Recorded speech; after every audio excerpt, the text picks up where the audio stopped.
Hola, ¿qué tal? Bienvenidos de nuevo a Tertulia Teológica. En este video vamos a continuar con nuestra serie de book reviews y en esta ocasión tengo un libro muy especial que conseguí hace algunas semanas, algunos días, y se los quiero compartir. Es un libro que el propio título genera hype, genera interés, y creo también que es un libro muy necesario justamente por las cosas que están pasando en el mundo de la teología, y creo que a todos nos debe de interesar. Del libro que estoy hablando es ese libro escrito por Clifford Goldstein, El bautismo del diablo. Sí, ese es un título sugerente, sugestivo, interesante, polémico, pero yo creo que es un título muy adecuado para el mensaje que Goldstein quiere dar, y quisiera yo tomar esos minutos para poder platicar de este libro y quizás generar en ustedes interés para que ustedes puedan conseguirlo y también estudiarlo. Quizás no hay otro tema que genere tanta discordia y tanta batalla entre pensadores cristianos que la cuestión de los orígenes, especialmente porque la interpretación de los primeros capítulos de Génesis hoy día, tanto por críticos, eruditos, pensadores, filósofos, es algo muy discutido. Quizás algunos podrán pensar que hay un consenso entre cómo interpretar los primeros capítulos de Génesis en el mundo teológico, pero nada más distante de la realidad. Hay muchas formas en las que personas han tratado de interpretar esos capítulos, especialmente en esos últimos tiempos por los avances científicos que han quizás desafiado a las interpretaciones más tradicionales de estos primeros capítulos del primer libro de la Biblia.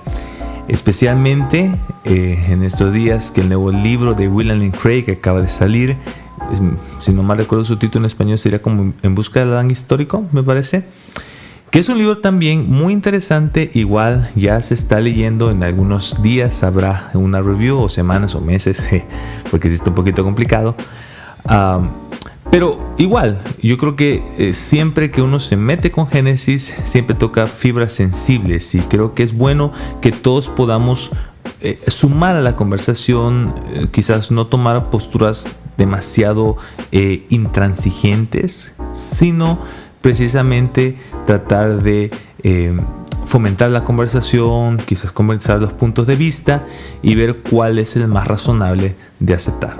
Clifford Goldstein es un teólogo, filósofo muy respetado. Él ha escrito muchos libros, y uno de los temas que más le interesa a él es precisamente la relación entre la fe y la ciencia.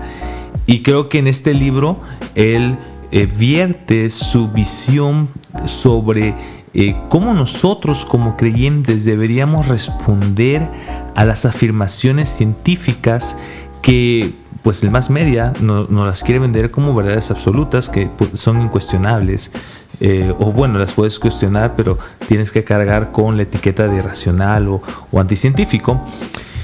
Me parece a mí que en este libro Goldstein cumple su objetivo. Creo que él cumple el objetivo de mostrar este punto de vista y defender este punto de vista, y creo también que vale la pena poder escuchar lo que él escribe en este libro. Ahora, El bautismo del diablo es un libro pesado porque es mayormente filosófico. Es un libro que se aboca a la filosofía de la ciencia, es decir, a pensar en el hacer ciencia, cómo se hace, por qué se hace, cuáles son sus limitaciones, cuál es su área de trabajo.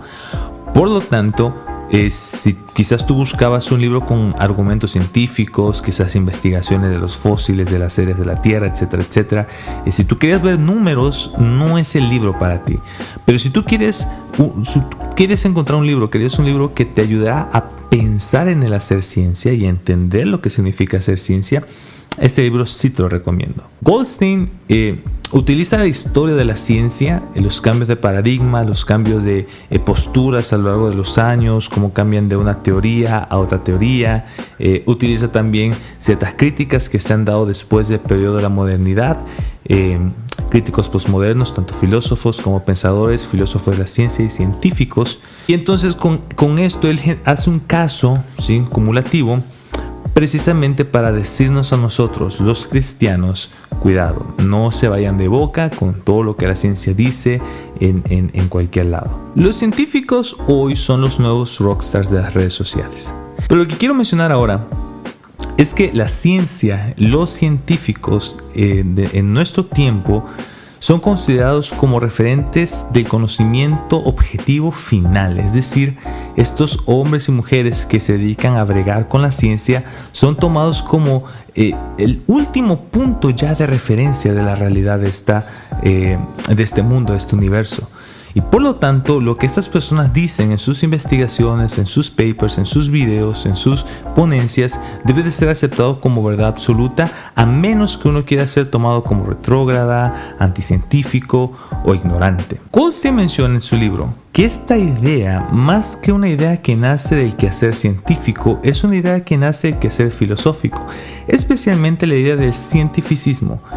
El cientificismo es esta idea que trata de convencer a la persona de que el quehacer científico o el hacer ciencia, las ciencias duras, como lo queramos llamar, es el único camino en el que nosotros vamos a poder conseguir objetividad y vamos a poder hacer avanzar nuestra raza humana para poder lograr mejores cosas.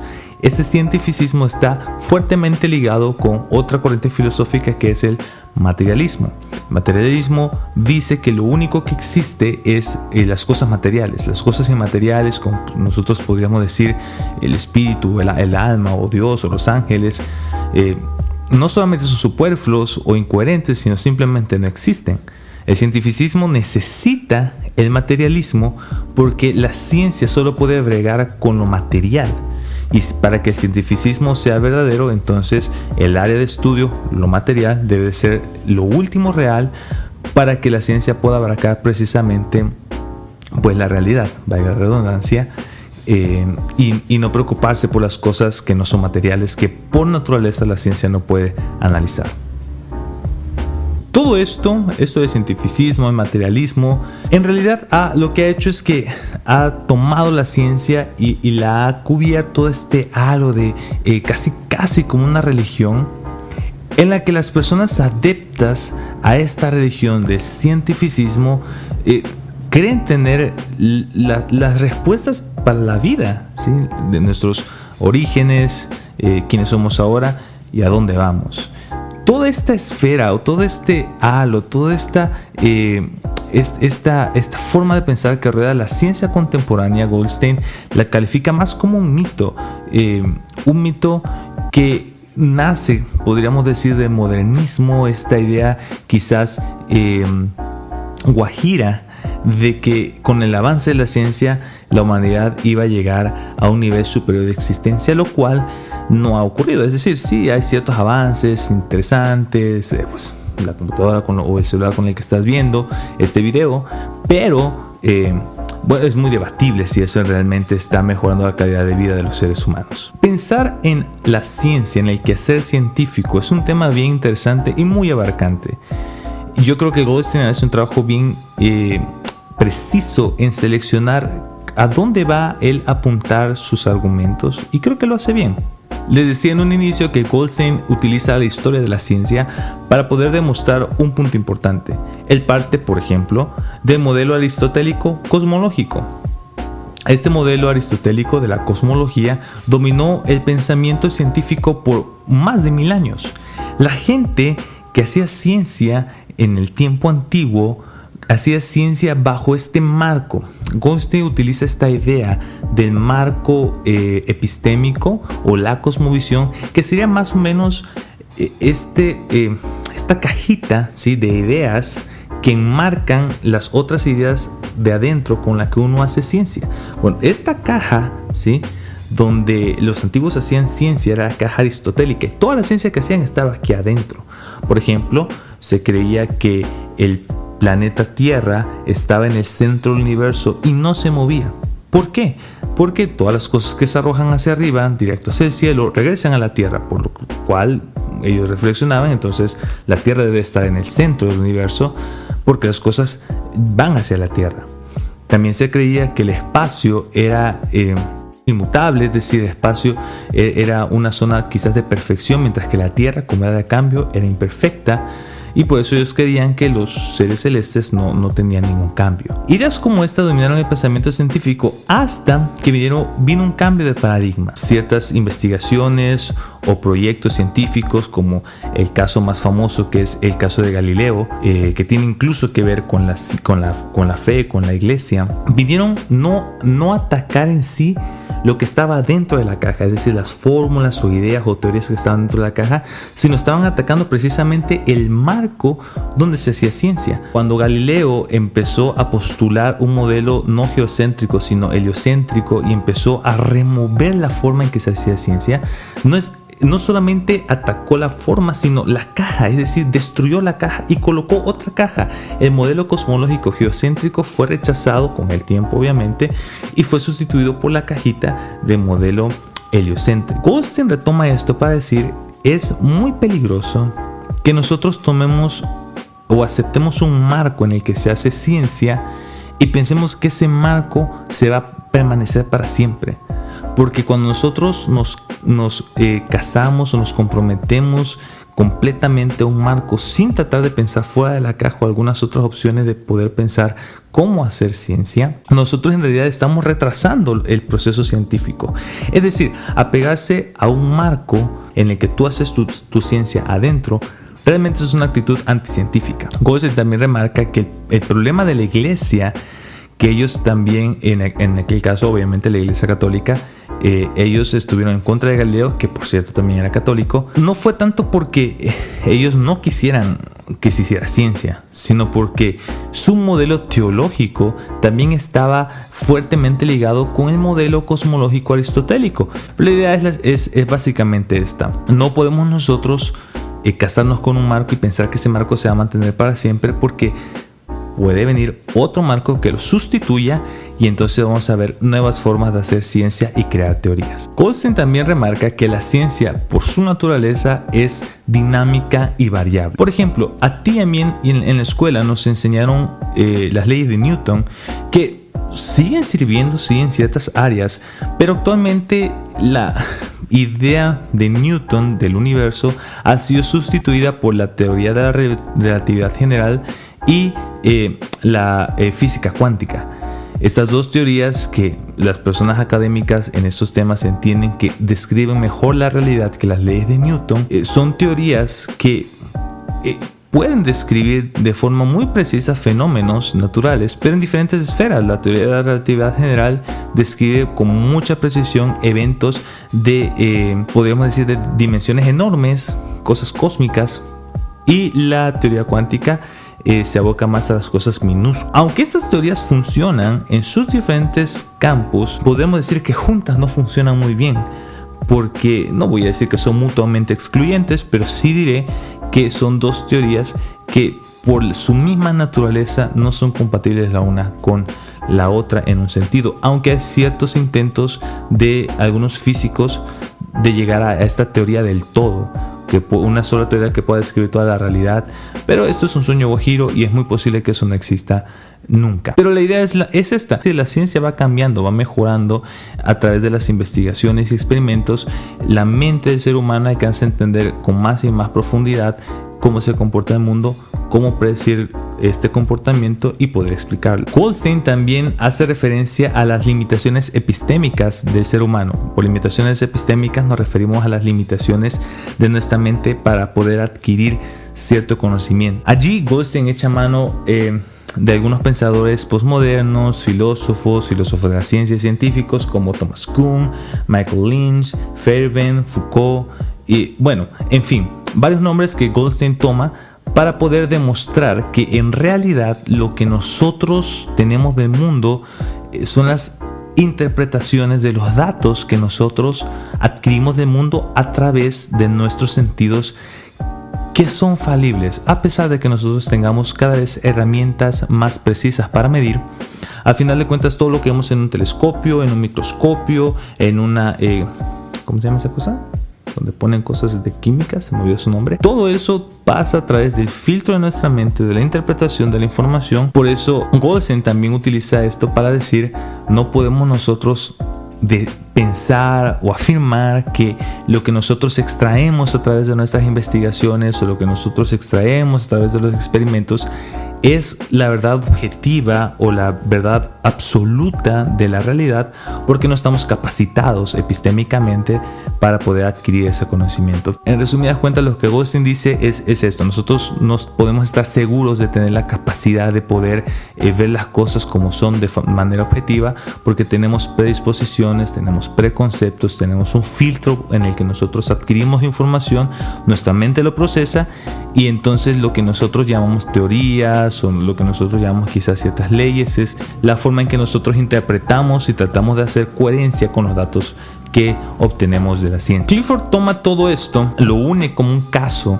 ¿sí?, para poder demostrar las limitaciones de la ciencia y las limitaciones de los que hacemos ciencia, para decir, bueno, al final de cuentas, lo que la ciencia dice no está escrito en piedra. Lo que la ciencia dice está sujeto a cambio y debe de estar sujeto a cambio, y cada vez que la sociedad no permite que haya cambio o haya evolución en el pensamiento o haya crecimiento en el pensamiento, lo que ocurre no es una protección de la ciencia, sino es una limitación de la ciencia.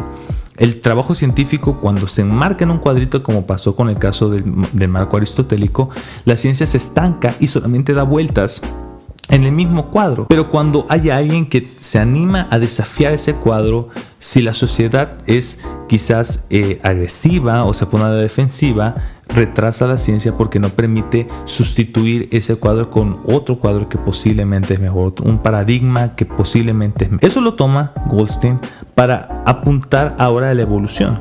Y básicamente lo que Goldstein dice en el libro es, bueno, si nosotros ahora, con las cosas que podemos observar continuamente, con instrumentos científicos muy precisos, aún eso pues tiene ciertas variables, ciertas variantes, tiene que pasar por el filtro de nuestro pensamiento, cada vez se desarrollan nuevas teorías y nuevas formas de hacer ciencia, y aún estamos aprendiendo las cosas que estamos viendo, que podemos nosotros analizar hoy. ¿No deberíamos nosotros ser escépticos con las cosas que pasaron en el pasado? No solamente está hablando de él hace 100, 200, 300 años, él está hablando de las teorías evolutivas que apuntan a un proceso evolutivo que data de miles de millones de años.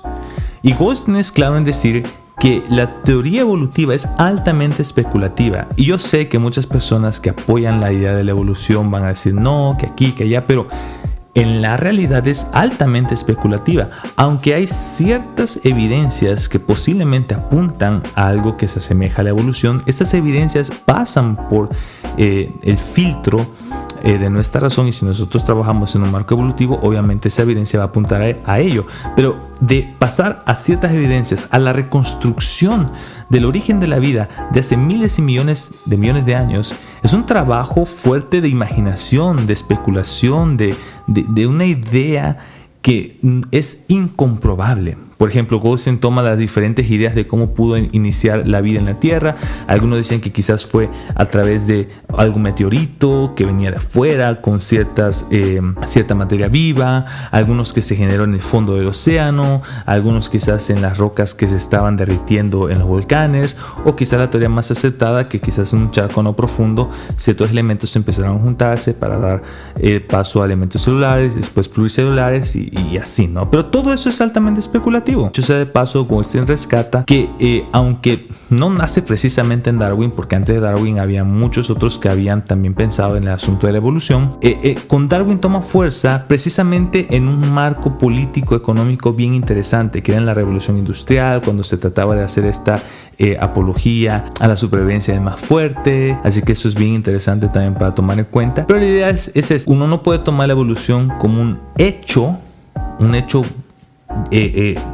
evidente, ¿sí?, sin tener ciertas dudas, suspicacias que son válidas, son correctas. Lo que Goldstein trata de decir entonces es que muchas personas hoy que son seducidas por las afirmaciones científicas tienen temor a criticar la evolución, porque se les ha metido esta idea de que la evolución es un hecho 100% comprobado, es la caja en donde uno tiene que hacer filosofía, ciencia e incluso teología, y tienes que estar dentro de esa caja para que tu teoría o tu explicación sea aceptable. Muchos teólogos, y bueno, yo no recuerdo aquí el nombre, pero yo puedo mencionar por ejemplo a McGrath, muchos tienen que hacer su trabajo. O por ejemplo hay este libro de Oliver Crisp.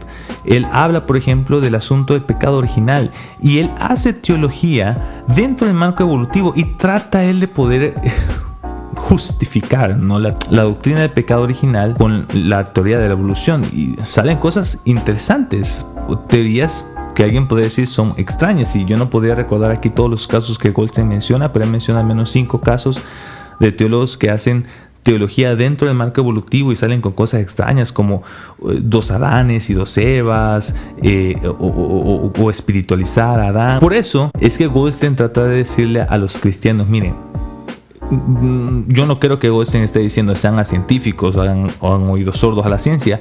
Lo que él está diciendo es: no se dejen llevar, no se dejen embaucar fácilmente, no tengan temor a desafiar, ¿sí?, a desafiar ese cuadro evolutivo que hoy por hoy es el cuadro que los científicos toman como el cuadro único para poder hacer ciencia. En resumen, yo creo que Goldstein hace un buen trabajo. Creo que si tú crees en la evolución o no crees en la evolución, este libro te va a ayudar a ti a poder ser más consciente y humilde de los alcances y los límites de la ciencia.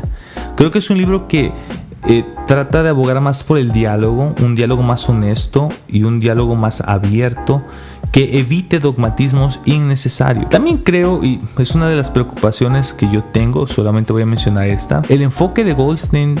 Si tú lees el libro, pues uno debe ser cuidadoso, porque una actitud antirrealista a la ciencia, que más o menos es el sabor que uno termina teniendo leyendo este libro, este antirrealismo es fácilmente traspolarlo no solamente al ámbito científico, sino al ámbito filosófico y al teológico, y de hecho se ha hecho. Muchos de los pensadores posmodernos que Goldstein utiliza, que critican precisamente a la ciencia como este proyecto de modernismo para alcanzar la objetividad total, son los mismos argumentos que ellos han utilizado para criticar al quehacer teológico, precisamente el quehacer teológico clásico, que cree en la teoría de la correspondencia de la verdad, todavía cree en el hacer hermenéutica, porque ellos buscan algo más subjetivo. Así que yo creo que sí, allí uno debería ser cuidadoso para saber. A mí me hubiera gustado quizás que Goldstein hubiera justificado su posición hacia la ciencia y su posición hacia su interpretación bíblica, porque así como alguien puede decir, bueno, es que tu interpretación de la ciencia pasa por tus preconceptos y todo eso, entonces puede ser incorrecta. Alguien puede decir, bueno, es que también tu interpretación de los primeros capítulos de Génesis pasa por tus prejuicios y tus preconceptos, por lo tanto no puedes estar seguro que es verdadera. Me hubiera gustado quizá alguna justificación para poder distinguir, pero yo creo que queda para un trabajo futuro. Quizás tú que estás escuchando te llame la atención y empieces a escribir sobre eso. Te ve muy bien. Yo creo que este libro vale la pena si tú puedes conseguirlo en Gema. Gema es la editorial de la Iglesia Adventista. Allí ellos tienen este libro, al menos en México. Pero sí lo recomiendo mucho, especialmente si te interesa el diálogo de la fe y la ciencia, y especialmente si tienes problemas o dudas o interés sobre la cuestión de la evolución. Lo recomiendo mucho. Así que a mí me gustó bastante, y agradezco al Dr. Goldstein por este libro. Hay mucho que me gustaría abarcar, pero no quiero hacer este video de 40 minutos. Pero sí quiero dejarte con esa espinita, esa gana de leerlo, de poder disfrutarlo por ti mismo. Y si tú ya lo leíste y tienes comentarios o quizás alguna duda o algo que te gustaría que hubiéramos agregado, en la cajita de los comentarios, allí te estaré leyendo y allí estaré respondiendo para poder seguir generando conversación. Bueno, Dios te bendiga. Gracias por ver este video. Nos vemos en la próxima.